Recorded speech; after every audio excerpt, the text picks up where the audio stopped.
পরকালের জীবনটা কত বিশাল লম্বা হবে আমার থেকে শুনে নাও। 80 বছরের মুরব্বী আব্বা চান যেই দিন ইন্তেকাল করবেন,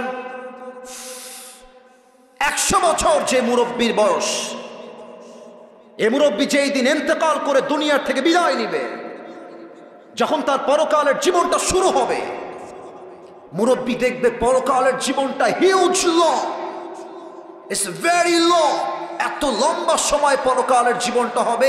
সে ডাক দিয়ে বলবে, আল্লাহ, আমার কাছে মনে হচ্ছে আমার দুনিয়ার 80 বছরের জীবন, 100 বছরের জীবন আখিরাতের কাছে it is just like on morning or on evening.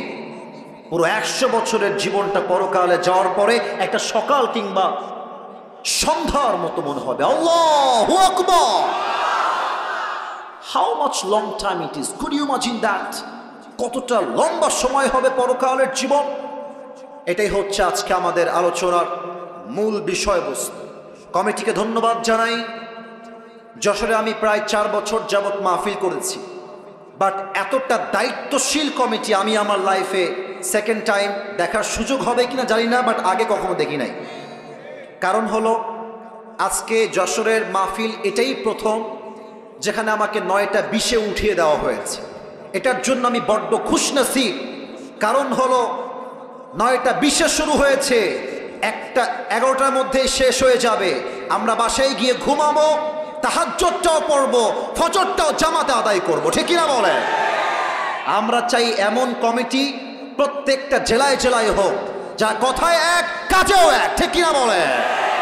আমি সবাইকে একটা আবদার রাখবো, এই মুহূর্তে সকলের চোখটা ফর 5 সেকেন্ডস, 5 সেকেন্ডের জন্য একটু বন্ধ করতে হবে। কেন বন্ধ করতে হবে? Let me explain first. আমি একটু ব্যাখ্যা দিচ্ছি কেন বন্ধ করবেন। দেখেন, হঠাৎ করে কোনো একটা পাতি নেতা এসে ঠাস করে, তো ঠিক না। কোনো বাপের বেটা যদি আজকে থাকেন এই মাহফিলে, আসেন, ওয়েলকাম, আসেন আসেন আসেন আসেন আসেন আসেন। আপনার পিঠের চামড়া একটাও থাকবে না যশোরের ভাড়া আমার। কোনো ভয় নাই। আমার হাতের দিকে তাকিয়ে বলেন, কিতাবটার নাম আল কোরআন। ভূমিকায় কিছু গভীর কথা বলার চেষ্টা করছি, মেহেরবানি করে মনোযোগটা ডানে বামে নয়, সোজা কনসেন্ট্রেট অন দিস লেকচার। পরিপূর্ণ মনোযোগ দিয়ে শুনবেন। কিছু প্রশ্ন করছি, উত্তর দিবেন। বলেন তো সবাই, দুনিয়াতে আসার পূর্বে আমাদের সকলের রূহ বা আমরা সবাই জাহান্নামে ছিলাম না জান্নাতে ছিলাম? ডানে তোমরা কথা বলছো না, আমি কিন্তু সব খেয়াল করি। আমি কিন্তু নতুন না মাহফিলে, ঠিক আছে? তোমরা নতুন নতুন, আমি বুঝতেছি। কথা বলতে হবে। আবার বলবো, সবাইকে প্রশ্ন উত্তর দিবেন বাঘের মতো, সিংহের মতো গর্জন দিয়ে। মুসলমানদের আসল বাসা জাহান্নামে ছিল না জান্নাতে ছিল? জান্নাতে, in the paradise. It was in the paradise. এটা জান্নাতে ছিল। সেকেন্ড প্রশ্ন সবার জন্য, আমাদের আদি পিতা, প্রথম পুরুষ, যিনি দুনিয়ায় প্রথম এসেছেন অ্যাজ এ প্রফেট, নবী হিসেবে, আমাদের প্রথম নবী, প্রথম পুরুষ, তার নাম কি বলেন সবাই? ডানে কিন্তু আবার উত্তর আসে নাই। আবার বলেন সবাই, নাম কি? কথা বলতে হবে আমার সাথে। আদম আলাইহিস সালাতু ওয়াস সালাম। আপনারা সবাই জানেন যে আদম আলাইহিস সালাতু ওয়াস সালাম একটা নিষিদ্ধ গাছ থেকে ফল খেয়েছিলেন। এজন্য আল্লাহ তাআলা তাকে দুনিয়াতে পাঠিয়েছিলেন। তো উনি যখন নিষিদ্ধ গাছ থেকে ফল খেলেন, উনি চাইলে নিজের ভুলকে ঢাকার জন্য একটা আর্গুমেন্ট করতে পারতেন। আল্লাহকে বলতে পারতেন যে আল্লাহ এই এক্সকিউজ, আল্লাহ এই ভুল, সেই বাহানা, ওই বাহানা। He didn't make any excuse. তিনি কোনো বাহানাই তৈরি করেন না। উনি সোজা বলছেন, রব্বানা যালামনা আনফুসানা ওয়া ইল্লাম তাগফির লানা ওয়া তারহামনা লানাকুনান্না মিনাল খাসিরিন। ও আল্লাহ, I have made a mistake, আল্লাহ আমার ভুল হয়ে গেছে, তুমি যদি আমাকে ক্ষমা না করো আর দয়া না করো, মায়া না করো, আমি তো ক্ষতিগ্রস্তের শামিল হয়ে যাব। সঙ্গে সঙ্গে আল্লাহ তাআলা বললেন, আদম আমি তোমার ভুল, আমি তোমার অন্যায়কে মাফ করে দিলাম। সবাই পড়েন সুবহানাল্লাহ। উনি দুনিয়ায় আসলেন। এবার খুব ভালো করে বোঝেন, আমাদের আসল বাসা ছিল জান্নাতে, আমরা এসেছি দুনিয়াতে। আমরা যেন পথভ্রষ্ট না হয়ে যাই, পথ ভুলে না যাই, আল্লাহ বললেন আমার বান্দাদেরকে পথ ঠিক রাখার জন্য, রাইট ইনস্ট্রাকশন দেওয়ার জন্য আমি আল্লাহ দুনিয়াতে দুইটা জিনিস পাঠাবো। Look at my two fingers, দুইটা আঙ্গুল দেখে বলবেন কয়টা জিনিস? আব্বাজান আপনারা একটু কথা কইয়েন আমার সাথে, আপনারা আমার ভালোবাসার মানুষ, কথা কতি হবে আমার সাথে, বলেন সবাই কয়টা? এক হচ্ছে নবী, দুই হচ্ছে কিতাব। ওকে, লেটস রিপিট এগেন। আবারও বলবো, আমি এক নাম্বার, আপনারা বলবেন দুই নাম্বার। এক হলো নবী, দুই হলো, আবার এক হলো নবী, দুই হলো কোরআন বা কিতাব। কিতাব হচ্ছে মোট আসমানি কয়টা? চারটা। তার মধ্যে একটা কিতাব যে নাজিল হওয়ার পর থেকে from beginning to the last nothing has changed in this কিতাব, একটা অক্ষর আজ অব্দি পরিবর্তন হয় নাই। কিতাবটার নাম আল কোরআন। আল্লাহ তাআলা এই কোরআনে কি বলছে খুব ভালো করে বলছেন। 4 নাম্বার পারা, 2 নাম্বার। এই যে সোনামণি, আওয়াজ করা যাবে না এখানে। ভলান্টিয়ার্স কে আছে? ভলান্টিয়ার্স কারা এখানে? আওয়াজ করা যাবে না, একদম না। এখানে অনেকগুলো মিডিয়ার ভাইরা দূর থেকে আসছে, আমি দেখতে পাচ্ছি। এটা পরে যশোরের বদনাম হয়ে যাবে। মিজানুর রহমান আজহারি হুজুর যশোরে মাহফিল করে গেছেন পুলের হাটে। আমি যখন ওয়াল্লাহি আল্লাহর কসম করে বলছি, এই মাহফিলের ফুটেজ যখন আমার চোখের সামনে এসেছে, আমি বলতে বাধ্য হয়েছি যশোরের মাটি হলো ইসলামের ঘাঁটি। আজহারি সাহেব জীবন হয়তো অনেক বড় মাহফিল করবেন, এটা হয়তো বা হতে পারে, বাট উনি যশোরের মাহফিল কখনো ভুলবেন না ইনশাআল্লাহ। আপনারা সেই মানুষ, মেহেরবানি করে একদম টু শব্দ করবেন না আমার কথা ছাড়া। আল্লাহ তাআলা বলছেন, দলিলটা আবারও বলছি, 4 নাম্বার পৃষ্ঠা, 4 নাম্বার পারা, 2 নাম্বার পৃষ্ঠা। আল্লাহ তাআলা বলছেন, ওয়াতাসিমু বিহাবলিল্লাহি জামিআন ওয়া লা তাফাররাকু, or you who believed, hold this Quran, hold this rope। দেখেন তো আল্লাহ কি বলছেন, এটা হচ্ছে একটা কিতাব। আল্লাহ বলছেন এটা হচ্ছে একটা রশি। আমি বলেছি না কে বলেছে? এখন প্রশ্ন হতে পারে যে আল্লাহ কোরআনকে রশি বললেন কিসের জন্য? প্রশ্ন হতে পারে কি পারে না? পারে। রশি কেন বললেন বোঝার জন্য আমার এক্সাম্পলটা ফলো করেন। উদাহরণ দিচ্ছি একটা। আপনাদের খুলনা বা যশোরে কোনো কুয়ার ভেতরে আমি আসিফ যদি উল্টে পড়ে যাই, আপনারা আমাকে তোলার জন্য খাম্বা বাঁশ নিয়ে আসবেন না রশি নিয়ে আসবেন? এই যে আমার ভাইরা, তোমরা খুবই অ্যাক্টিভ মাশাআল্লাহ, বাট এরা অ্যাক্টিভ না, আমি জানি না কেন। তোমরা কি তওবা করে এসেছো যে কথা বলবো না আজকে? টক উইথ মি প্লিজ, আমার সঙ্গে কথা বলতে হবে। বলেন সবাই, কুয়ায় যদি কেউ পড়ে যায়, ওঠার জন্য বাঁশ নিবেন না রশি নিবেন? রশি নিবেন। রশি শুধুমাত্র নিলেই হবে না, রশির মধ্যে 2টা শর্ত লাগবে। আব্বাজান আমারে শুনতে হবে, 2খান শর্ত লাগবে। কয়খান? 2টা শর্ত লাগবে। এক, রশি হতে হবে মজবুত। রশি যদি ঢিলা হয়ে যায়, পচা হয়ে যায়, যারে আপনি টান দিবেন রশি ছিঁড়ে যাবে, সে উল্টে পড়ে দাঁত মাত সব ভেঙে যাবে, ঠিক কিনা বলেন? রশি মজবুত হতে হবে। এবার দেখেন 2 নাম্বার শর্ত, রশি ধরে যিনি টান দিবেন তার হাত শক্তিশালী হওয়া লাগবে। কারণ হাত যদি শিথিল হয়ে যায়, আপনি যখন রশি ধরে টান দেবেন না, আপনার হাত থেকে রশি ছুটে যাবে, ওই মানুষটা উল্টে পড়ে দাঁত আবার সব ভেঙে যাবে, ঠিক কিনা বলেন? যিনি ধরবেন হাত হওয়া লাগবে মজবুত, আর যে রশি আপনি ফেলবেন রশিও হওয়া লাগবে মজবুত। এবার আসুন এক্সাম্পল দিই। আমাদের আসল বাসা ছিল জান্নাতে। বলেন সবাই কোথায়? আমি উত্তর না পেলে সামনে আগাবো না। আমাদের আসল বাসা কোথায় ছিল? জান্নাত থেকে আমরা দুনিয়া নামক একটা কুয়ায় পড়ে গেছি। আল্লাহ বলছে, ও বান্দা, তোমার উঠানোর জন্যই আমি আল্লাহটা রশি ফেললাম।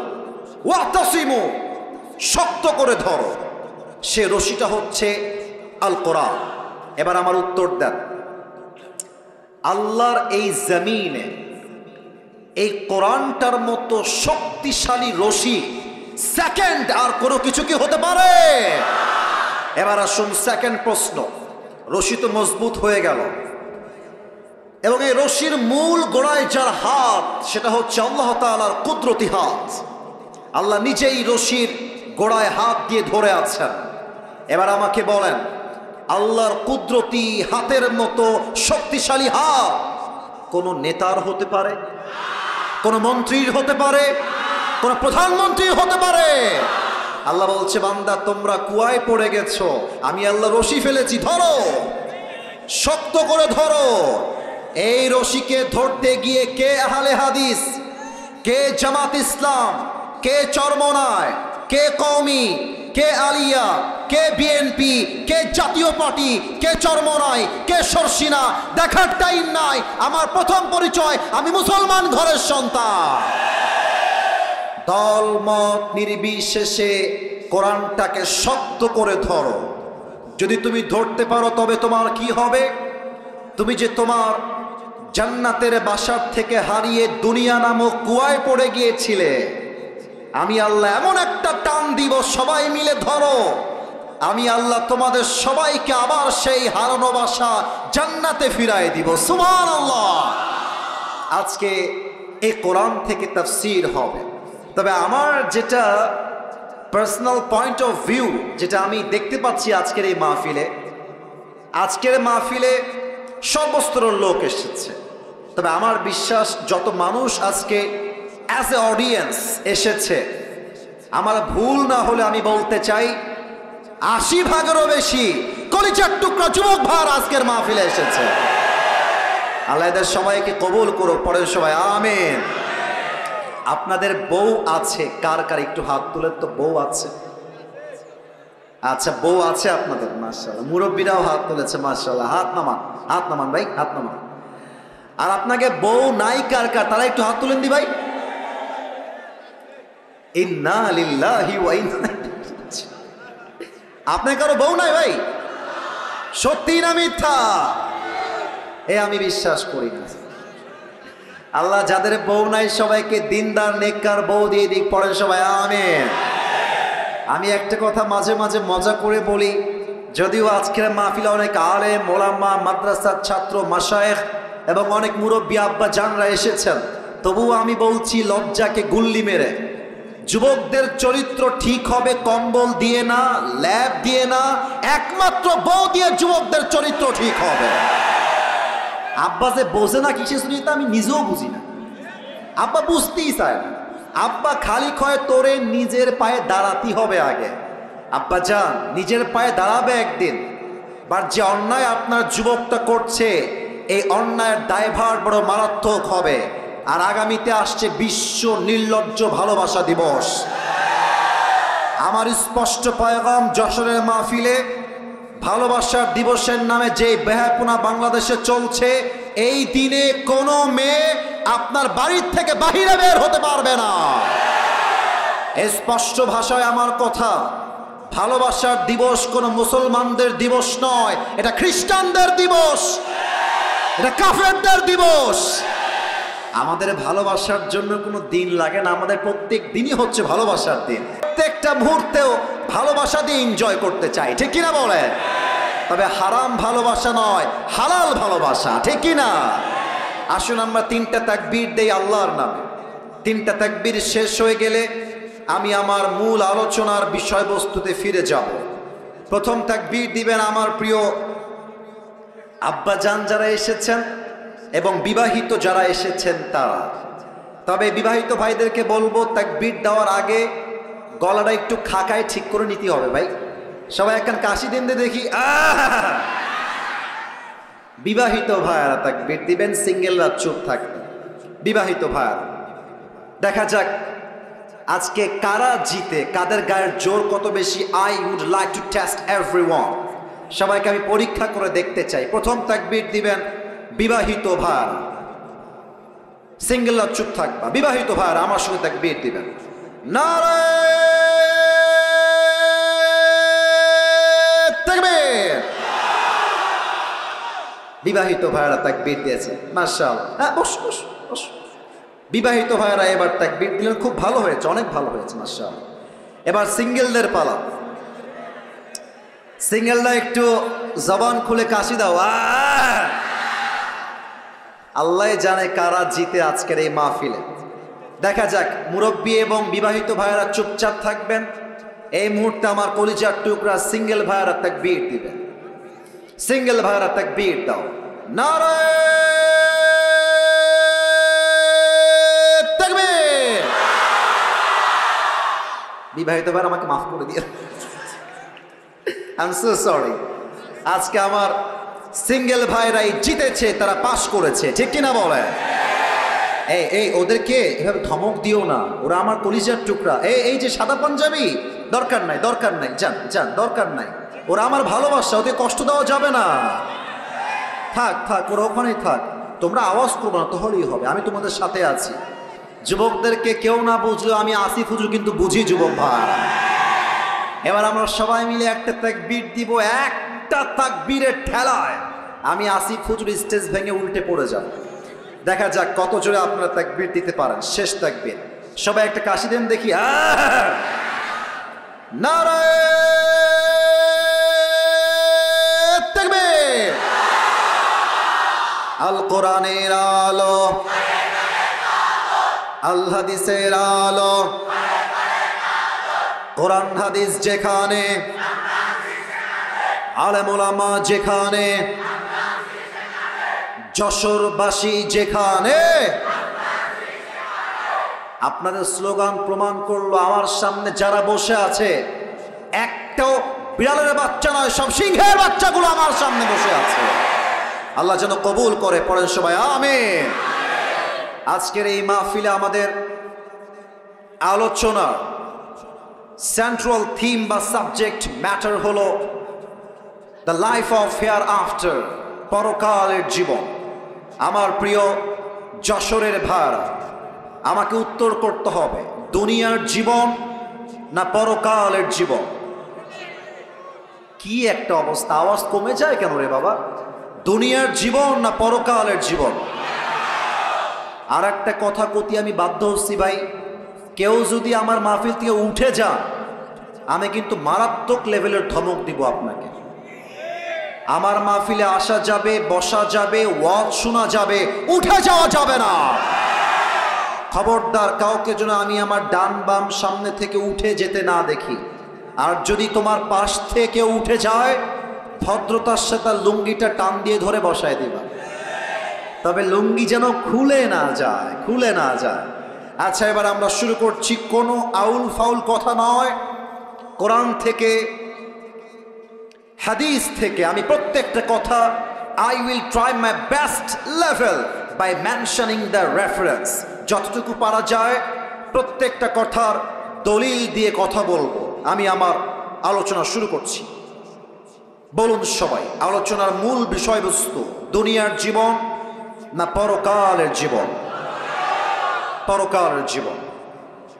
এবার আমাকে সবাই উত্তর দিবেন। তিনটা প্রশ্নের উত্তর খুব বুঝে শুনে দিবেন, খুব বুঝে। এক, আজকে আমরা এ বিশাল বড় তাফসীর মাহফিলে সবাই অ্যাটেন্ড করেছি, আমরা সবাই জীবিত বসে আছি। বাসায় যে আবার আপনি জীবিত ফিরে যাবেন, do you have any guarantee about it? Do you have any guarantee about it? কোনো গ্যারান্টি নাই। কোরআন কি বলছে দেখেন। আল্লাহ রাব্বুল আলামিন বলছেন, বান্দা শোনো শোনো। এই ছেলে, একদম না না না, এই হাসি না, অলওয়েজ হাসি আমার পছন্দ না। তোমরা এখানে এসে টিকটক বানাও, উল্টাপাল্টা ভিডিও করে, এটা আমি জানি। এই মাহফিলে ওইসব করার জন্য আসা যাবে না। এটা কোরআনের মাহফিল, ভদ্রতা বজায় রেখে ওয়াজ শুনতে হবে। আর একটা চুল পরিমাণ শব্দ চাই না। ভালোবাসার জায়গা ভালোবাসা, ভদ্রতার জায়গায় ভদ্র, একদম ভদ্র বজায় রেখে বসে থাকবে। আল্লাহ রাব্বুল আলামিন বলছেন, লিকুল্লি উম্মাতিন আজাল ইযা জাআ আজালুহুম ফালা ইস্তাখিরুনা সাআতাও ওয়ালা ইস্তাকদিমুন। আল্লাহ বলছেন, প্রত্যেকটা মানুষের জন্য আমি আল্লাহ হায়াতের সময়সীমা বেঁধে দিয়েছি। সময় যখন শেষ হয়ে যাবে, মালাকুল মওতের মাধ্যমে দুনিয়ার থেকে উঠাই নিবে একজন। আওয়াজ দিয়ে বলেন সবাই, তিনি কে? এক নাম্বার, হায়াতের কোনো গ্যারান্টি নাই। দুই নাম্বার, এটা একটু বুঝে উত্তর দিতে হবে, বুঝে। Think before you answer of my question. একটু ভেবে উত্তর দিবেন, ঠাস করে উত্তর দিয়ে ফেলবেন। একটু বলেন তো, এইটা কি ইহকাল না পরকাল?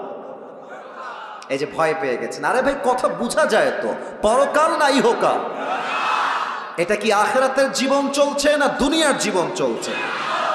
এবার আমাকে উত্তর দিবেন। বলেন তো, as a Muslim what do you think about it? What's your personal point of view? আপনি কি ভাবেন, জাস্ট আমাকে বললেই হবে।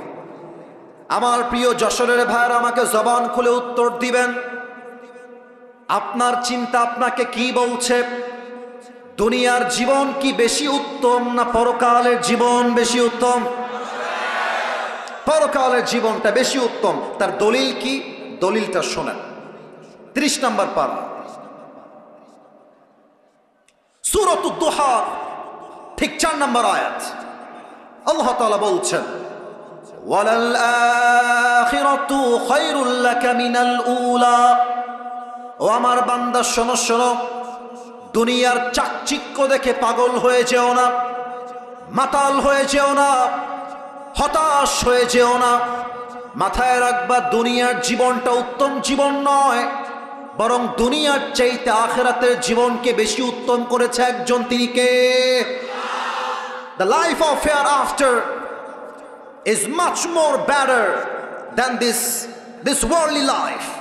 আল্লাহ তাআলা বলছেন, দুনিয়ার জীবনটাকে আমি আল্লাহ তাআলা বেটার লাইফ বানাই নাই, এটা উত্তম জীবন নয়, বরং দুনিয়ার চাইতে আখিরাতের জীবনটাকে আমি আল্লাহ তাআলা 1000 গুণ বেশি উত্তম করে বানিয়েছি। কোন সবাই সুবহানাল্লাহ। এবার সবাই আমাকে একবার দেখেন। আমাকে দেখার জন্য দেখতে বলছি না, একটা প্রশ্ন করব তাই দেখতে বলছি। আচ্ছা, আপনারা তো আমাকে মনে হয় মানে ফেসবুক ইউটিউবে তো আগে দেখেছেন নাকি? মানে আমার চেহারা আপনার আগের থেকে চিনেন। কথা কি ভুল বললাম না ঠিক বললাম? আচ্ছা, হয়তোবা আপনারা ফেসবুকে দেখেছেন, বাট আমাকে হয়তোবা সরাসরি আজকে অনেকেই প্রথমবার দেখলেন। আমাকে একটু বলবেন, আমার দিকে তাকিয়ে, আমার দাড়ি, আমার হাইট, আমার চেহারা দেখে, এটা হাসির কোনো প্রশ্ন না, এটা কোরআনের সঙ্গে রিলেটেড। আমি একটা আয়াত বলবো, তার জন্য এই পয়েন্টটা টেনে নিয়ে আসলাম। আমাকে দেখে আনুমানিক আপনাদের কত বয়স মনে হচ্ছে? আনুমানিক একটা বলেন তো, আনুমানিক 25-26। আর কোনো মতামত আছে? 28। আচ্ছা, মতামত অনেকটাই। 18 কে কয় রে বেটা? আচ্ছা, এখানে কোনো মুরব্বী আব্বাজান বামে অথবা সামনে এমন কেউ কি আছেন যার বয়স 50+? 50-এর বেশি। কার বয়স 50+? একটু ডান হাত তুলবেন আব্বাজান, বেয়াদবি নেবেন না। আব্বাজান 1 2 3, মাশাআল্লাহ, দেয়ার আর লট অফ পিপল, মাশাআল্লাহ, হাত নামান, হাত নামান। এবার আমাকে উত্তর দেন, এটা আমি কোরআন থেকে রেফারেন্স দিব এই মুহূর্তে, বুঝে উত্তর দেন। দুনিয়ার জীবনটা কি বেশি লম্বা না আখিরাতের জীবন বেশি লম্বা? তোমরা বামের ভাইয়েরা আমার কলিজা, তোমরা, ওরা আমার সঙ্গে কথা বলছে না, আমি জানি না কেন কথা বলছো না। তোমরা তোমাদের শত্রু না, হয়তোবা আমি তোমাদের কাছে অনেক ঘৃণার পাত্র হতে পারি, তুমি হয়তো আমার হেটার্স হতে পারো, বাট কথা বলো, কথা বলো। দুনিয়ার জীবনটা বেশি লম্বা না আখিরাতের জীবন বেশি লম্বা? কোরআনে আল্লাহ তাআলা বলছেন, 4 নাম্বার পৃষ্ঠা, 30 নম্বর পারার সূরাতুন নাজিআতের সর্বশেষ 46 নম্বর আয়াত। আল্লাহ কি বলছে ভালো করে বোঝার চেষ্টা করবেন আমার প্রিয় যশোরের ভাইরা। আল্লাহ রাব্বুল আলামিন বলছেন, কান্নাহুম ইয়াওমা ইয়ারাউনাহা লাম ইয়ালবাসু ইল্লা আশিয়াতান আও দুহাহা। আল্লাহ বলছে, বান্দা শোনো শোনো, পরকালের জীবনটা কত বিশাল লম্বা হবে আমার থেকে শুনে নাও। 80 বছরের মুরব্বী আব্বা চান যেই দিন ইন্তেকাল করবেন, 100 বছর যে মুরব্বীর বয়স, এ মুরব্বী যেই দিন ইন্তেকাল করে দুনিয়ার থেকে বিদায় নিবে, যখন তার পরকালের জীবনটা শুরু হবে, মুরব্বী দেখবে পরকালের জীবনটা huge long, it's very long, এত লম্বা সময় পরকালের জীবনটা হবে। সে ডাক দিয়ে বলবে, আল্লাহ, আমার কাছে মনে হচ্ছে আমার দুনিয়ার 80 বছরের জীবন, 100 বছরের জীবন আখিরাতের কাছে it is just like on morning or on evening. পুরো 100 বছরের জীবনটা পরকালে যাওয়ার পরে একটা সকাল কিংবা সন্ধ্যার মতো মনে হবে। আল্লাহু আকবার! How much long time it is, could you imagine that? কতটা লম্বা সময় হবে পরকালের জীবন। এটাই হচ্ছে আজকে আমাদের আলোচনার মূল বিষয়বস্তু। কমিটিকে ধন্যবাদ জানাই। যশোরে আমি প্রায় 4 বছর যাবৎ মাহফিল করেছি, বাট এতটা দায়িত্বশীল কমিটি আমি আমার লাইফে সেকেন্ড টাইম দেখার সুযোগ হবে কিনা জানি না, বাট আগে কখনো দেখি নাই। কারণ হলো, আজকে যশোরের মাহফিল এটাই প্রথম যেখানে আমাকে 9টা 20-এ উঠিয়ে দেওয়া হয়েছে। এটার জন্য আমি বড্ড খুশনসিব। কারণ হলো 9টা 20-এ শুরু হয়েছে, 11টার মধ্যে শেষ হয়ে যাবে। আমরা বাসায় গিয়ে ঘুমাবো, তাহাজ্জুদটাও পড়বো, ফজরটাও জামাতে আদায় করবো, ঠিক কিনা বলে? আমরা চাই এমন কমিটি প্রত্যেকটা জেলায় জেলায় হোক, যা কথায় এক কাজেও এক, ঠিক কিনা বলে? আমি সবাইকে একটা আবদার রাখবো, এই মুহূর্তে সকলের চোখটা ফর 5 সেকেন্ডস, 5 সেকেন্ডের জন্য একটু বন্ধ করতে হবে। কেন বন্ধ করতে হবে? Let me explain first. আমি একটু ব্যাখ্যা দিচ্ছি কেন বন্ধ করবেন। দেখেন, আমি আসিফ হুজুরের ইলম আমল কোনো কিছুই ভালো না। আমি কোনো যোগ্যতাই রাখি না এই চেয়ারে বসা। আমার স্টেজে অনেক মান্যগণ্য ব্যক্তি এমন আছেন যারা আমার চাইতে 1000 কোটি গুণ বেশি কোয়ালিফাইড, মোর কোয়ালিফাইড দ্যান মি, এটা আমি বিশ্বাস করি। তবে যেহেতু আব্বা আম্মার দোয়া আমার সাথে আছে, আল্লাহ আমি অধমকেই সম্মানের চেয়ারে আজকে বসিয়েছেন। আমি খুব বেশি ইলম রাখি না, তবে যতটুকু বলবো from my capacity, from my level of capability, আমার যে সাধ্য আছে স্পষ্ট ভাষায় কথা বলবো। আমি আমার আজকে পুরো ওয়াজের 5টা ভূমিকা দিচ্ছি, শুনে না। 5টা ভূমিকা যে শুনবেন সে ওয়াজের 30% এমনিতেই বুঝে যাবেন। বলেন তো সবাই, পুরো ওয়াজের ভূমিকা কয়টা? ডানে আবার কথা বলেন নাই, বলেন সবাই কয়টা? 5টা। প্রথমে আমরা জানবো পরকালের জীবনটা আসলে শুরু হবে কেমন করে। মৃত্যু যে আসবে, এই মৃত্যুটা আসবে কেমন করে, মালাকুল মওত আমাদের রূহটা কবজ করবে কেমনে। এখানে 2টা ভাগ হবে। 1 নামাজি বান্দার মরণ, 2 হচ্ছে বেনামাজি বান্দার মরণ। এটা হচ্ছে প্রথম অংশ আমার ওয়াজের। সেকেন্ড চ্যাপ্টার হচ্ছে আজীবন শুনেছি কবর কবর কবর কবর কবর, দ্য লাইফ অফ গ্রেভ, কবরের জীবন। আজকে আমরা জানবো কবরে লাশটা দাফন হওয়ার পরে কবরের প্রথম রাতটা আমাদের কেমন হবে, ফেরেশতা এসে কি করবে, এটা আমরা সেকেন্ড পার্টে জানব। এবং সর্বশেষ আমরা আরো 3টি বিষয়কে হাইলাইট করব কোরআন থেকে, হাদিস থেকে, উইথ রেফারেন্স, দলিল দিয়ে। 1, আফটার ডেথ, মৃত্যুর পরে আমরা সবাই জানি দেয়ার ইজ অ্যানাদার লাইফ, আর একটা জীবন আছে। তো মৃত্যুর পরে আল্লাহ তাআলা সবাইকে আবার জীবিত করবেন কেমন করে, এটা আমরা জানব। সেকেন্ডলি আমরা জানব, আজীবন শুনেছি কিয়ামত কিয়ামত কিয়ামত। সেকেন্ড চ্যাপ্টারে আমরা জানবো এই কিয়ামতটা শুরু হবে কেমনে, হিসাব দিবসের হিসাব আল্লাহ নিবেন কেমন করে, এটা আমরা জানবো। এন্ড সর্বশেষ, ফাইনাল এন্ড লাস্ট, আমরা জানবো কিয়ামতের হিসাব দিবসের পরে there will be 2 categories of people, 2টা দল হবে। এক হচ্ছে বামপন্থী, আর এক হচ্ছে ডানপন্থী। আজকের ওয়াজে ডানপন্থী সাথে বামপন্থীরা ভালো, কারণ আপনারা কথা বলছেন না আমার সঙ্গে। এবার থেকে আর মিস দিবেন না। আপনারা আমার কলিজা, আপনারা আমার ভালোবাসার জায়গা। বলেন তো হিসাব দিবসের পরে কয়টা দল হবে? আবার বলেন সবাই, কয়টা? এক হচ্ছে বামপন্থী, আর এক হচ্ছে ডানপন্থী। ডানপন্থী হচ্ছে জান্নাতীরা, বামপন্থী হচ্ছে জাহান্নামীরা। আজকে আমরা জানবো মানুষ জান্নাতে যাবে কেন আর জাহান্নামে যাবে কেন। এই হচ্ছে মোট 5টা ভূমিকা। এবার সবাই, যদি আপনারা আমাকে ভালোবেসে থাকেন তবে এটা আমার আবদার, 5টা সেকেন্ডের জন্য সবাই চোখটা বন্ধ করে ফেলেন। সবাই এবার চোখ যদি বন্ধ হয়ে যায়, মাথাটা, যারা বসে আছেন বামে, যারা ডানে, যারা সামনে, পুট ইউর হেড ডাউন। সবাই মাথাটা একটু নিচু করেন। সবাই, আমি যা বলি কান দিয়ে নয়, দিল দিয়ে শোনেন। চোখ বন্ধ, মাথা নিচে। আমি কাউকে ধোয়াচ্ছে, সবাইকে আমি বলবো just for 5 seconds think about your death। আপনি আপনার মৃত্যু নিয়ে ভাবেন। আপনি ভাবেন যে আগামীকাল ফজরের নামাজের পরে আপনার জানাজা অনুষ্ঠিত হচ্ছে, আগামীকাল থেকে আপনার কবরের জীবনটা শুরু হয়ে গেছে।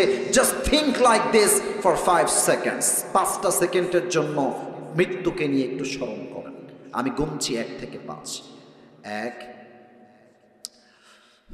2, 3, 4, 5। কলিজার টুকরা যশোরের ভাইরা, চোখ খুলেন, মাথা উঁচু করেন। কলিজার ভাইরা, আপনারা আমার প্রাণপ্রিয় ভাইরা, এবার আমার চোখের চোখ রাখেন। দেখেন, পরকালের জীবনটা শুরু হবে মৃত্যুর মাধ্যমে। and there are 2 kinds of death। মৃত্যু হচ্ছে 2 প্রকার। Number 1, the death of people those who perform the salah। এক হচ্ছে নামাজি বান্দার মরণ। নাম্বার 2 হচ্ছে the death of people those who do not perform the salah। Second হচ্ছে বেনামাজি বান্দার মরণ। নামাজি বান্দার মরণ কত সুন্দর হবে, আমি হাদিস থেকে শুরু করছি। আল্লাহর হাবিব বলেছেন, নামাজি বান্দার সামনে যখন মালাকুল মওত আসবে, তার দেহের গায়ের রং হবে সাদা ধবধবে ফর্সা। তার গায়ে থাকবে বিশাল লম্বা একটা সাদা জুব্বা, দেখতে হবে তাগড়া যুবক। তার মুখে থাকবে লম্বা লম্বা চাপদাড়ি। He will be look like a very young and smart handsome person। দেখতে অসাধারণ চেহারা হবে তার। নামাজি বান্দার সামনে দাঁড়িয়ে যাবে। ও আব্বা জান, ও ভাইয়ের কথা কি বোঝা যায় নাকি যায় না? দাঁড়িয়ে যাবে নামাজি বান্দা, এটা কিন্তু বেনামাজি না, নামাজি বান্দা। দাঁড়িয়ে কি বলবে দেখেন, হে নামাজি বান্দা, ইয়া আইয়াতুহান নাফসুল মুতমাইন্না উখরুজি ইলা মাগফিরাতিল্লাহি ওয়া রিজওয়ানি। এই নামাজি বান্দা, আসো, বের হও, বের হও। কোথায় যাব আমি? কোথায় নিয়ে যাবেন আমাকে? ইলা মাগফিরাতিল্লাহি ওয়া রিজওয়ানি। আসো, আল্লাহর ক্ষমা আর জান্নাত তোমার অপেক্ষমান রয়েছে। না, এটা যশোরের সুবহানাল্লাহ হয়নি। আরেকবার কোন সুবহানাল্লাহ। আপনারা সবাই আল্লামা দেলোয়ার হোসেন সাইদি হুজুরের নাম শুনেছেন না? আপনাদের কলিজার টুকরা আমি জানি, মুরব্বীদের কলিজার আমি জানি। উনি খুলনায় মাহফিল করতেন প্রতি বছর। আমার আব্বা আমাকে বলে যে আব্বা, আমার আব্বা কিন্তু এখনো খুলনার ভাষাতেই কথা বলে, আমার বাবা অন্য কোনো ভাষা পারেই না। আমাকে বলে, আব্বা যখন সাইদি সাহেব আসতেন, মুরব্বী, দাড়ি পেকে গেছে, দাঁত ভেঙে গেছে, সাইকেল চালিয়ে চালিয়ে সাইদি সাহেবের মাহফিল শুনতে যেতেন। আমার আব্বা নিজে না খেয়ে সাইকেল চালিয়ে যেতেন। কাকে বলে কোরআন, কাকে বলে ভালোবাসা, এটা সর্বপ্রথম আমরা আল্লামা দেলোয়ার হোসেন সাইদি হুজুর থেকে শিখেছি যুবক ভাইরা। উনি একটা কথা বলতেন যে তোমরা যদি অল্প কথায় বেশি ব্যবসা করতে চাও, অলওয়েজ খালি কইবা সুবহানাল্লাহ, আলহামদুলিল্লাহ, লা ইলাহা ইল্লাল্লাহ, আল্লাহু আকবার। যে যত জিকির করবে, জান্নাতে তার জন্য বিশাল লম্বা লম্বা গাছ তৈরি হয়ে যাবে, বিশাল লম্বা প্রাসাদ তৈরি হয়ে যাবে। সুবহানাল্লাহ। এই যে আপনার 2টা গাছের মালিক হয়ে গেলেন, আরেকবার পড়েন। 3টা গাছের মালিক হন, আরেকবার পড়েন সুবহানাল্লাহ। ইলা মাগফিরাতিল্লাহি ওয়া রিজওয়ানি। আসো, আল্লাহর জান্নাতের দিকে আসো, রুহটা বের হয়। আচ্ছা, আরেকটা হাদিস বলতে ভুলে গেছি। আমার হাতে এটা কি? জোরে ক্ষতি হবে, এটার নাম কি? টিস্যু। একটু দেখেন তো, এইটা ডানের ভাইয়ারা বামের ভাইয়ারা আমার আব্বা চানরা, এটা কি গোল না চারকোনা? চারকোনা। আল্লাহর হাবিব বলেছেন নামাজি বান্দার রুহকে কবজ করবার জন্য আল্লাহ তাআলা, সে কি সম্মান রে ভাই নামাজি বান্দার, নামাজি বান্দার রুহকে কবজ করবার জন্য আল্লাহ তাআলা কাফাম মিন নাকফানিল জান্নাহ ওয়া হানুত মিন হানুতিল জান্নাহ, জান্নাত থেকে একটা লাল রেশমি রুমালের চাদর নামাজি বান্দার রুহকে কবজ করে নিয়ে আসার জন্য জান্নাত থেকে আল্লাহ হাদিয়া হিসেবে পাঠিয়ে দিবে। এটা হচ্ছে নামাজি বান্দার মরণ। বেনামাজি মৃত্যু বড্ড ভয়ঙ্কর, বড্ড ভয়ঙ্কর। মানে এই হাদিসগুলো আমি যখন বলি তো এ দেখেন আমার গুজবাম হয়, we call it in English goosebump, আমার লোমগুলো দাঁড়িয়ে যায়, আর আমার অটোমেটিক নিজের ভেতরে আত্মাগুলো থরথর করে কাঁপে হাদিসগুলো শুনলে। বেনামাজি বান্দার সামনে যখন মালাকুল মওত আসবে, তার দেহের পুরো চামড়ার রং হবে নীলাভ বর্ণের চেহারা, দুইটা চোখ হবে লাল টকটকে চোখ। হাদিসে আসছে মালাকুল মওতের পা থাকবে জমিনে, হেড তথা মাথা থাকবে বিশাল লম্বা আকাশ বরাবর। বেনামাজি বান্দা যখন মালাকুল মওতের চেহারা প্রথমবার দেখবে, মালাকুল মওতের ভয়ঙ্কর চেহারা দেখার সঙ্গে সঙ্গে তার দেহের মধ্যে একটা কম্পন তৈরি হয়ে যাবে, থর থর থর থর থর থর করে কাঁপবে। আর মালাকুল মওত বেনামাজি যুবক, বেনামাজি মুরব্বী, বেনামাজি যুবক তার দিকে তাকিয়ে একটা ধমক দিবে। হাদিসে সে ধমকটাও আসছে, ইয়া আইয়াতুহান নাফসুল খাবিথা উখরুজি ইলা গাযাবিল্লাহ, এই বেনামাজি বের হয়ে আয়, আল্লাহর গজবের দিকে, জাহান্নামের দিকে বের হয়ে আয়। একটা ধমক খেয়ে বেনামাজি বান্দার রুহটা ভেতর থেকে চিড়ে ফেরে ডান দিকে বের হয়ে যাবে। একবার ডান দিকে দৌড় দিবে, আরেকবার বাম দিকে দৌড় দেবে, আরেকবার মালাকুল মওতকে দেখে পেছনের দিকে দৌড়ে পালিয়ে যাবে। যশোরের ভাইরা আমার বাম হাত দেখেন, look at my left hand, বাম হাত দেখেন। আমি হাদিসটা আপনাকে প্র্যাকটিক্যালি বোঝাচ্ছি সেই দৃশ্যটা কেমন হবে সেই দিন বেনামাজির জন্য। মালাকুল মওত যখন দেখবে রুহটা আমার হাতে আসছে না, একবার বামে যায়, একবার ডানে যায়, একবার ব্যাক সাইডে পালিয়ে যায়, ঠিক সেই মুহূর্তে মালাকুল মওত তার বাম হাতটা জাস্ট লাইক দিস পজিশন বাম দিকে নিবে, আর পেছন থেকে মালাকুল মওত তার সমস্ত শক্তিকে এক করে বেনামাজি রুহের দিকে একটা থাবা দিবে। আর যখন রুহটা তার বুক থেকে এমনি টেনে হিচড়ে বের করবে, হাদিসে আসছে একটা জীবিত ছাগলকে যাবেহ না করে, তার চামড়া যদি কেউ ব্লেড দিয়ে এমনি টেনে হিচড়ে ছিঁড়ে ফেলে, ওই ছাগলটার যে পরিমাণ কষ্ট হয় তার চাইতে কমসে কম 70 গুণ বেশি কষ্ট দিয়ে বেনামাজি রুহকে কবজ করা হবে। বলেন সবাই নাউজুবিল্লাহ।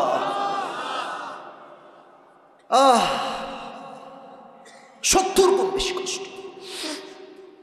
রুহ যখন কবজ হয়ে যাবে, লাশটা মাটিতে, দেহটা পড়ে থাকবে, বাস মৃত্যু শেষ। মসজিদের মাইকে এলান হয়ে যাবে, অমুক এলাকার মুরব্বী, অমুকের বাবা, অমুকের দাদা আর নাই, অমুকের আপন ভাই আর নাই, অমুকের মার নাই, বাস কবরের জীবনটা শুরু। এবার একটা প্রশ্ন করব সবাইকে, মেবি 95% আপ, 95% বেশি মানুষ উত্তরটা ভুল দিতে পারেন। সো প্লিজ আমি চাই এটা কমে আসুক, আমি চাই 100-তে 100% সঠিক উত্তর আসুক। আলেম ওলামা যারা আছেন তারা বাদ দিয়ে উত্তর দিবেন, তারা তো অবশ্যই আমার চাইতে বেশি জানেন। খুব ভেবে উত্তর দেন তো দেখি, কবরে মোট প্রশ্ন হবে কয়টা? 4টা। মাশাআল্লাহ। কবরে মোট প্রশ্ন 3টা নয়, কবরে মোট প্রশ্ন হবে, আমার আঙ্গুল দেখে বলেন সবাই কয়টা? এত আস্তে আমার মন ভরবে না, সবাই বলেন কয়টা? আমি প্রশ্নগুলো সবাইকে করব, আপনারা জাস্ট আমাকে দিল থেকে আওয়াজ দিয়ে উত্তর দিবেন। প্রথম প্রশ্ন, কবরের প্রথম রাত, প্রথম মুহূর্ত শুরু। মালাকুল মউত রূহ কবজ করার পরে যখন আপনার লাশ কবরে দাফন হবে, দুইজন ফেরেশতা আসবে। এসেই প্রথম প্রশ্ন, মার রব্বুক, আপনাদের রবকে? আবার বলেন, আমাদের সবার রবকে? আল্লাহ আমার রব। বলেন না, আল্লাহ আমার রব। দমে দমে তনু মনে তারি অনুভব, তোমার দুনিয়াতে আমি যেদিকে তাকাই, অথই নিয়ামতে ডুবে আছি সবাই। পাখ পাখালির কণ্ঠে শুনি তাসবিহ কলো রব, তাসবিহ কলো রব। আল্লাহ আমার রব, এই রবই আমার সব। দমে দমে তনু মনে তারি অনুভব, রবকে। দুই নম্বর প্রশ্ন, ওমান নাবিয়্যুক আতারিফু হাযার রাজুল, তুমি কি মানুষটাকে চেনো? সবাই কিন্তু উত্তর করতে পারবে না। একটা প্রশ্ন করি, এটা আমার মুখে কি? এটার জন্য দেখতে প্রবলেম, তাই হটিয়েছি। এটার নাম কি? আচ্ছা, আপনারা আমাকে যতটুকু দেখলেন দাড়িতে, অনেকে দেখতে পাচ্ছেন ডানে বামে, সামনে কয়েকজন বাদ দিয়ে, বলেন তো আমাকে দাড়িতে আনস্মার্ট লাগতেছে না স্মার্ট লাগতেছে? ওরে ভাই, কতই হবে, আনস্মার্ট না স্মার্ট? অনেক মায়েরা এসেছেন, আমি দেখলাম, বোনেরাও আসছেন। আই এম সো সরি, আমি শুনলাম যে অনেক বেশি আসছে। অনেক মেয়ে দেখবেন যে দাড়ি দেখলে একটু চুলকায়, একটু চুলকায়, বলে যে আমার দাড়িগুলো পছন্দ হয়। আজীব একটা অবস্থা, আমি অবাক হয়ে যাই। আমার আব্বাজান, আপনারা রাগ করবেন না আমার কথায় আব্বাজান, এটা যুবকদেরকে বলতে হবে, এটা আমি বলতে বাধ্য হচ্ছি। অনেক মেয়েদের দেখবা দাড়িওয়ালা দিনদার পছন্দ হয় না, তাদের গাঞ্জাখোর খুব বেশি পছন্দ হয়। এরকম মেয়ে বাংলাদেশে বলুন তো সবাই আছে না নাই? তোমারে যদি কেউ কয় যে আপনারে আমার দাড়ির জন্য ভালো লাগতেছে না, তুমি কবা আপু একটু সাইডে আসতে হবে, 1 মিনিট কথা কবো আপনার সাথে, 1 মিনিট কথা কবো আপনার সাথে, একটু সাইডে আসেন। তো আপু যখন বলবে ভাই কি করবেন কম দি, আপনি বলবেন যে যেহেতু আপনার দাড়িওয়ালা পছন্দ হচ্ছে না, আমার মনে করছে কি জানেন, আপনার মতো মেয়ের জন্য বিটিএস এর হিজড়া ছাড়া পারফেক্ট কোনো অপশন আমার কাছে নেই। স্পষ্ট কথা, যে আমার দাড়ির জন্য আমাকে বিয়ে করতে চায় না, সে আমার বাড়ির বউ হওয়ার কোনো যোগ্যতাই রাখে না। যশোরের ভাই, এবার বলেন তো আমার নবীর মুখে লম্বা লম্বা চাপ দাড়ি ছিল কি ছিল না? নবীর মতো সুন্দর এই তল্লাটে দ্বিতীয় আর কেউ কি হতে পারে? চাঁদের চেয়ে সুন্দর তুমি, নবী আমার কমলিহিওয়ালা, দো জাহানের বাদশা তুমি, প্যারা নবী সাল্লে আলা। দো জাহানের বাদশা তুমি, প্যারা নবী সাল্লে আলা। চাঁদের চেয়ে সুন্দর তুমি, নবী আমার কমলিহিওয়ালা। সুবহানাল্লাহ বলেন। তো আমরা একটা কথা বলতে চাই এই মুহূর্তে উচ্চ কণ্ঠে, আমাদের দাবি এইটা, এবং এই দাবিটা আমি পেশ করছি মিডিয়ার মাধ্যমে আমাদের বাংলাদেশের প্রধান উপদেষ্টা ডক্টর ইউনূস সাহেবের কাছে।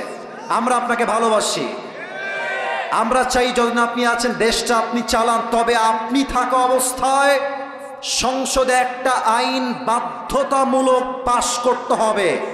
90% মুসলমানের দেশে যদি কোনো নাস্তিক, কোনো ব্লগার আমার নবীর শানে একটা কটূক্তি করে, সংবিধানে আইন পাশ করতে হবে, নবীর বিরুদ্ধে যারাই বেয়াদবি করবে বাইতুল মুকাররমের সামনে ফাঁসির কাষ্ঠে ঝুলিয়ে হত্যার রায় পাশ করতে হবে। 2 হাত তুলে বলেছে কি?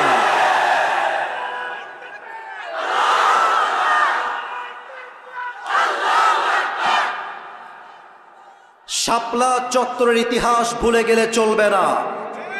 স্বৈরাচারী হাসিনা হাজার হাজার আলেমদের তাজা রক্ত ধরেছে শাপলা চত্বরের মাটিতে। আমরা সেই ইতিহাস ভুলে যাই নাই, আমরা শহীদ আবু সাঈদকে ভুলে যাই নাই, আমরা শহীদ মুগ্ধকে ভুলে যাই নাই। যদি আগামীতে আমার এই বাংলার মাতৃভূমি দখল করবার জন্য ভারত থেকে কোনো পায়তারা করা হয়, সেই পায়তারাকে আমরা ভেঙ্গে গুড়িয়ে দিব।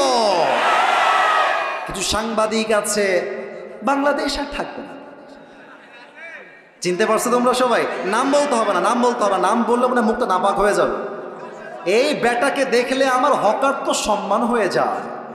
একে দেখলে মনে হয় ঢাকার গুলিস্তানে আন্ডার প্যান্ট জাইঙ্গা বিক্রি করলে বেশি মানাবে যুবক ভাই। বেটা, বাংলাদেশ তোমার বাপের কিনা মাটি নাকি? যদি তোমার নিতে হয় চট্টগ্রাম আর ফেনী, আসতে হবে।